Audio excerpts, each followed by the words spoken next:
Estamos de vuelta en este viernes 13 de noviembre. Acá en su programa a las 8:45, 4 comentaristas vamos a conversar, debatir, a lo mejor discutir y tomar posiciones contradictorias sobre ese tema que ha sugerido y comentado el comisionado Iván Velázquez de la Comisión Internacional contra la Impunidad en Guatemala, que ha dicho durante una reunión a lo largo de la semana que podría replicarse en Guatemala, podría sugerirse en Guatemala, podría ponerse en la mesa para discusión y reflexión ese proyecto que en Colombia dio buenos resultados y es crear un impuesto temporal para financiar las necesidades que tiene la lucha contra la corrupción. Hablaba él de dinero que fluya hacia todas las entidades, hacia todos los eslabones de esa cadena, desde Policía Nacional Civil hasta Sistema Penitenciario, pasando por el Ministerio Público y el organismo judicial.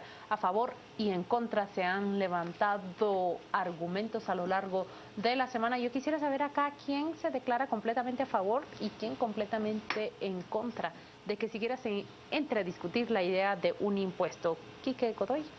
Yo creo que no solo es razonable, sino que además es el tipo de cosas que el sistema privado organizado, el CACIF en particular, o Fundesa incluso, que es la parte más light, digámoslo así, más ligera o menos conservadora que el CACIF, en el año 2010 invitó a Álvaro Uribe como héroe nacional prácticamente, y lo traen para que explique cómo había montado el sistema de seguridad democrática.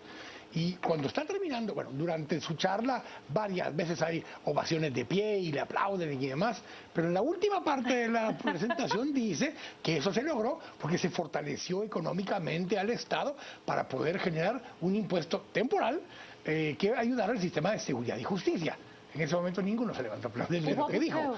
Sí, incluso yo me atrevería a decir que... Pero lo digo por esto, porque él es antagónico con Iván Velázquez Gómez. O sea, de hecho, son casi enemigos declarados. Más Iván, enemigo declarado de parte de Uribe, que Iván Velázquez hacía Uribe. Pero ahora viene, 5 años después, Iván Velázquez Gómez, quien atacó el sistema paramilitar que amparaba de alguna forma a Álvaro Uribe, y propone lo mismo. Exactamente lo mismo que propuso y tuvo la misma reacción, un no rotundo de una estructura no solo muy conservadora, sino que cualquier momento que alguien habla de impuestos, nunca es el momento oportuno para hablar de ellos. Pero usted lo considera necesario. No solo necesario, pero es indispensable para poder generar las condiciones de fortalecer el sistema de seguridad y justicia que permita definir una mejor institucionalidad. Bueno, a mí no hay que preguntarme, ¿verdad? Que diga don Adrián primero. Adrián tampoco dijo. Bueno, yo coincido en que es algo impostergable y también creo que el argumento de tapar el hoyo del balde y cerrar el chorro, me refiero a la corrupción, que es lo primero que se saca como que no carta son ganadora. Excluyentes. Exacto. Ambas se tienen que hacer simultáneamente. Pero señores, les voy a plantear los argumentos de quienes están en contra y me gustaría que ustedes los rebatan. Por ejemplo, lo primero que están planteando, están diciendo, es evidente la corrupción. Se ve que se roban dinero en el Ministerio de Agricultura, en el Ministerio de Salud, en un montón de ministerios. ¿Por qué no tomar de ese dinero de la corrupción para financiar a la seguridad y a la justicia? Una a una, vamos descartándolo una a una. Primero, porque para poder evitar que se lo roben, se necesita combatir la corrupción y para eso necesitan recursos. Instituciones fuertes. Exacto. O sea, pero en este momento, sin haberle dado más plata al Ministerio Público y con la plata de los donantes de la CICIG, se ha logrado frenar en buena medida. Presencia del Ministerio Público en 34 de 340 municipios. ¿Y realmente necesitamos en más municipios al Ministerio Público? Ministerio Público, Contraloría General de Cuentas, Policía Organismo Nacional Judicial y le vamos a dar más plata a una Contraloría General de Cuentas, que es un poco como un... Pero es que no, mira, como la pacaya en la fiesta. Pero... No, pero justamente el tema de la Contraloría General de Cuentas. En el año 93, con la reforma de la Constitución, se pone hasta 10% del aporte constitucional a las municipalidades. En el año 2002 se aprueba la ley, Código Municipal Nuevo, ley de descentralización y la ley de Consejo de Desarrollo, que empiezan a descentralizar el dinero. En el 2004-2005 crea el gobierno de la Gana el PACUR, un sistema que le entrega dinero a las municipalidades. Se crea Fonpetrol. Solo allí llevamos más de 30.000 millones de quetzales de distintas formas que se le entregan a las municipalidades para ejecutar. Y para que la fiscalice, ¿quién? La misma Contraloría que había en el año 93, donde donde no tiene presencia en los municipios, donde no tiene capacidad de prevenir ni de fiscalizar a las municipalidades. Y mayor voluntad política en realidad porque depende del Congreso. Bueno, pero ahora vayamos a este esquema, porque vayamos a esta que dices ahorita. ¿Quién designó al Contralor General como Contralor General? El Congreso de la República. ¿Quién designa a la Corte Suprema de Justicia actual y a las salas de los magistrados? El Congreso de la República. ¿Y quién designa o quién promueve la terna final o el equipo, la lista final de posibles fiscales generales? Presidente. Pero el Congreso de la República le provee el listado. Sí. Entonces, todos vinieron de la misma fuente corrupta. Pero una vez llegaron a acuerdos con la CICIG y empezaron a trabajar de la mano, la fiscal general era tan señalada como el Contralor General en su momento. Hoy, 6, 8 meses, un año después, ha mostrado una actitud diferente. Esta semana que viene, la Contraloría General de Cuentas va a firmar un convenio con la CICIG para crear el equivalente a la FESI, una instancia de la Contraloría General de Cuentas que combata la impunidad. Eso requiere recursos y requiere la expansión de un sistema de fiscalización, y la voluntad viene de esa presión que ha habido. Que en esta mesa no habrá un debate sobre esa idea. Un esfuerzo enorme. No lo habrá, pero quizás que le corresponde a Pedro Trujillo. Quizás vale la pena revisar los argumentos en los que llevan razón quienes han saltado a oponerse de tajo. Y creo que hay mucha razón cuando se dice que hay que revisar todas las partidas, que hay gastos completamente innecesarios. Citan, por ejemplo, los famosos 500 millones del fertilizante, citan, por ejemplo, los millones invertidos en imagen y publicidad desde la presidencia de la República y una serie más. Sí. Ahora, mi posición de cara a ese argumento es, tienen toda la razón, pero al mismo tiempo, aún componiendo esos retazos, no es suficiente. No es suficiente. Yo quisiera aunar a eso una cuestión, porque otra de las tarjetas permanentes de canje es el tema de los pactos abusivos. De los pactos colectivos. ¿Verdad? De los pactos colectivos abusivos.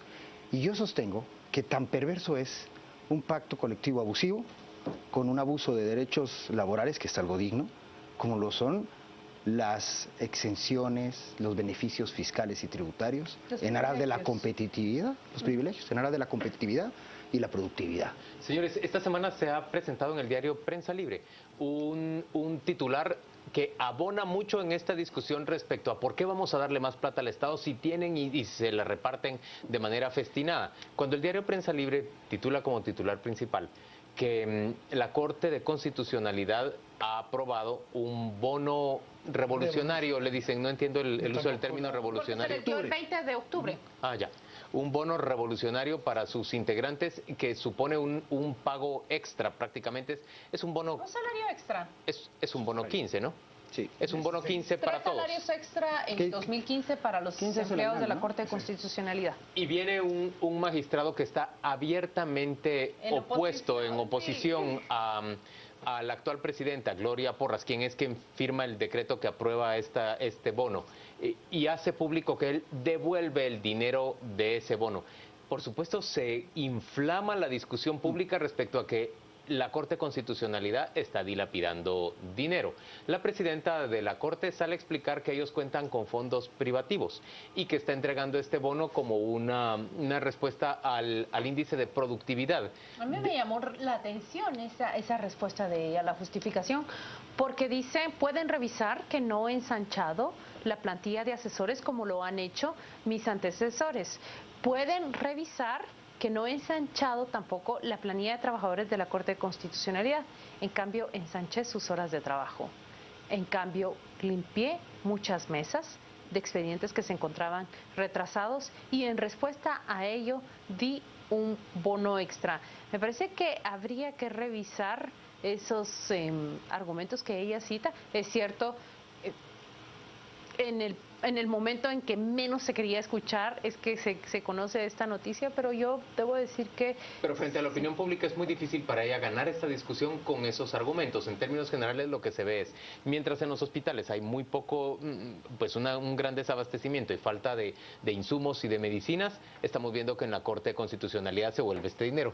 Un último argumento que planteo. Molina Barreto hace público que él devuelve con un cheque de 72,000 quetzales el bono que había recibido, pero la pregunta es, hace 2 años, cuando Héctor Hugo Pérez Aguilera firmó un decreto semejante y entregó, creo que era el 75% de un salario a todos. ¿Alguien dijo algo? ¿Devolvió alguno de los magistrados ese bono? ¿Es ahorita lo que estamos viendo parte de esa pugna entre dos corrientes ideológicas que se manifiestan en la Corte de Constitucionalidad? Pero dos ¿Qué es, corrientes, Quique? solo él lo ha devuelto. Sí, pero no es un tema ideológico. Aquí es un tema, el clamor que ha surgido desde el 16 de abril, partiendo del 25A, cuando se hace la primera manifestación, lo que trae al traste con José Ramón Lam, lo que sea, es una serie de acciones que no van a ser ya permitidas por la sociedad. Y entonces, cuando alguien ya hace alguna acción que no necesariamente va a ser permitida por la sociedad, va a tener que reaccionar rápidamente para estar del lado bueno de la sociedad. Lo mismo le está pasando. Es que fíjate que una parte le está pasando. En octubre del año pasado. El reclamo fue al pueblo revolucionario. No, en octubre del año pasado, mucho antes del 25 de abril, mucho antes de la línea. ¿Recuerdan ustedes cómo los magistrados del Tribunal Supremo Electoral decretaron incrementarse su salario e equipararlo al salario de magistrados? Y también fue una chispa en dinamita. Yo creo que hay más pólvora regada en este momento de lo que se ha dado antes. Y creo también que vale la pena resaltar cómo el día de hoy el Sindicato de Trabajadores del OJ le da una lavada de cara y le siente un precedente importante a los magistrados de la CC, a excepción de Molina, porque sí lo hizo, pero en particular a la señora presidenta de la CC, y rechazan un bono que otorga por pacto, no digamos por una postura voluntaria de la presidencia, rechazan por pacto el dinero para su convivio navideño. Creo que es algo así como se señala en otros momentos. En este actuar de este sindicato creo que debe resaltarse la postura y replicar, ¿no?, el tema haciendo un llamado a la madurez de otras organizaciones. Pero además, pues que los funcionarios con grado de decisión puedan percibir que la cofradía no está para estas fiestas, ¿no? Muy bien, vamos a ir a la pausa comercial y volvemos dentro de muy poco. Hoy a las 8:45, día viernes 13 de noviembre. Ya venimos.